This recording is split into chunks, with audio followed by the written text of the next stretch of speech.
Hey there, today we're going to be talking about 3D printing. This is our 3D printer, and right now it's working on printing out a project, and I hope you can hear me talking over the sound of the printer. It's not too loud, and it still has 3.5 hours to go. All right, so let's start with what it's printing with. This is our filament. There are lots of different kinds of filaments that you can use in a 3D printer. The type that we used is called PLA, which stands for polylactic acid. This type of filament is derived from cornstarch and sugarcane. It is biodegradable, but it's not easy to biodegrade. It has to be put under the right conditions. So when you make something with 3D printing material, it's not going to just go away naturally in the environment.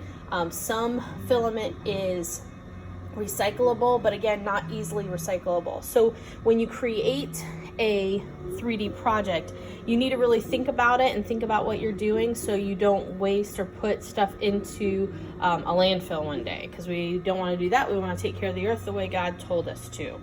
There are lots of different types of filament. A lot of it is made out of plastic, different types of plastic, different strengths, different sizes.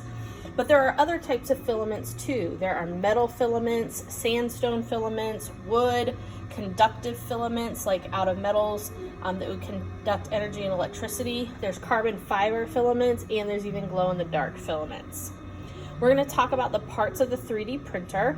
Let's first talk about the print bed. The print bed is the part where the thing that you're 3D printing sits, and it comes in two parts. You can see the part that has the printing on it. That's the removable part, and it's a little bit flexible. So when this is done, I'm going to remove that from the deck, and I'm going to bend it a little bit, and the 3D model is going to pop off. The deck that's moving toward us and away from us, it's on that metal rod. Do you see the metal rod underneath? Okay.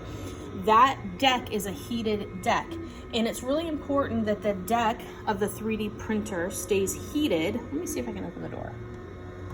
Yes, I can. It's really important that the deck of the 3D printer stays heated because it keeps the plastic from warping. If it was a different temperature, a different degree than the plastic, then the plastic would warp and it could cause a problem.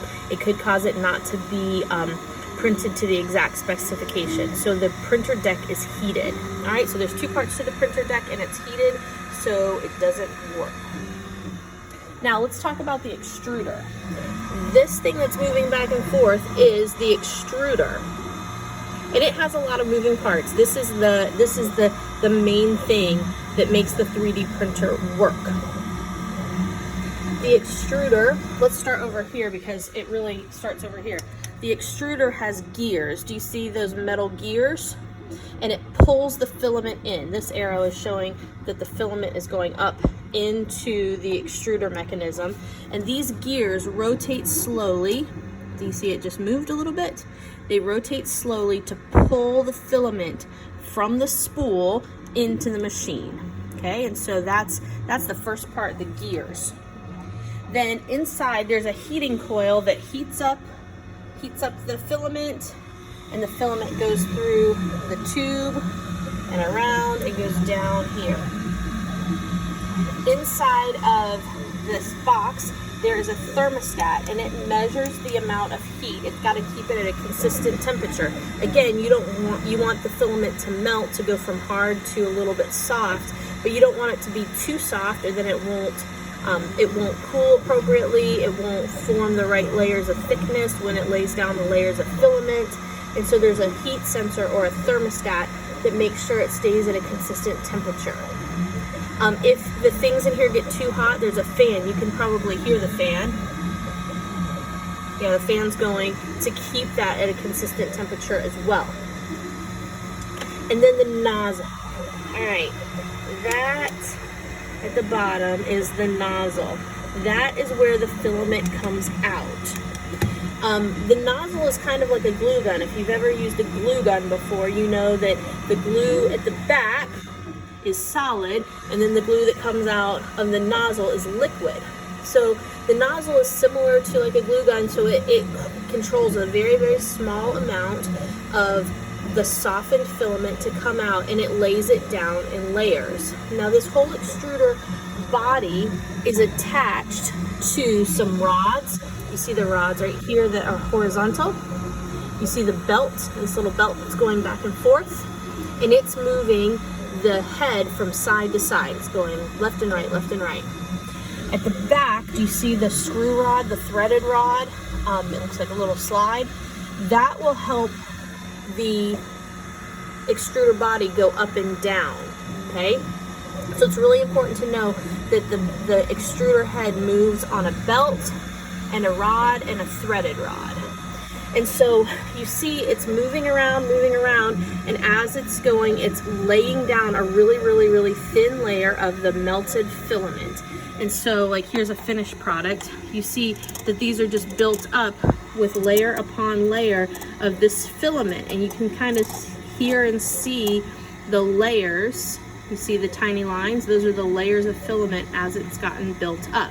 And that's how it goes. It starts out flat against the print bed, and then slowly it builds up, which is kind of cool, right? So how does the head, this extruder head, know where to go? Well, it's because of computer programming. When you make your 3D design in Tinkercad or another 3D design thing, then you put it through some software called a slicer, and it tells how many slices, how many layers of filament are needed to create your object. But it also writes the programming and tells this head where to go. You see this ribbon, this thick white ribbon, and it says nozzle up there at the end. That is computer cable. And so it's telling the brains of the printer are back there, and it's telling the printer where to move. Now, how does it know where to move? Like, it doesn't see, like, computers don't see pictures the way we do. They don't see 3D models like the way we do. So this printer works on something called a Cartesian plane. Now, you've probably never heard of Cartesian plane before, but maybe you've heard of a coordinate plane. Like in math, you've got your x-axis and your y-axis, and you chart points on a coordinate plane, or maybe you have tracked a hurricane in the tropics and you've marked where the hurricanes moved on a map through a coordinate plane. Maybe you've played Battleship and you said, hey, your ship is at D22, and you're like, oh no, you sunk my battleship. Okay, that's a coordinate plane. So from long to short is X, and Y is long to short, X is side to side. Okay, but a Cartesian plane also has Z. It has up and down. So at the beginning, the coordinate for Z was at 0 because it was almost flat on the bed. And then as it builds up, that Z number gets higher and higher and higher as the nozzle raises up. And so it programs the printer, and it tells it where to move along those coordinate plane, that Cartesian plane. So when you are designing your project, this is a very precise printer.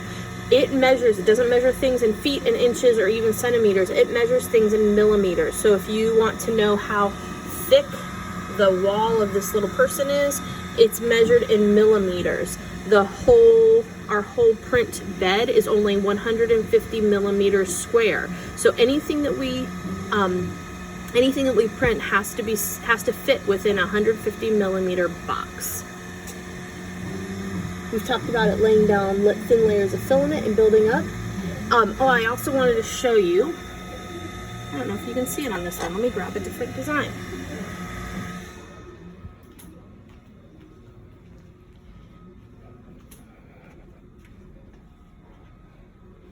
All right, do you see inside of this 3D printed cube? It's just a little brick. Do you see this hexagonal design?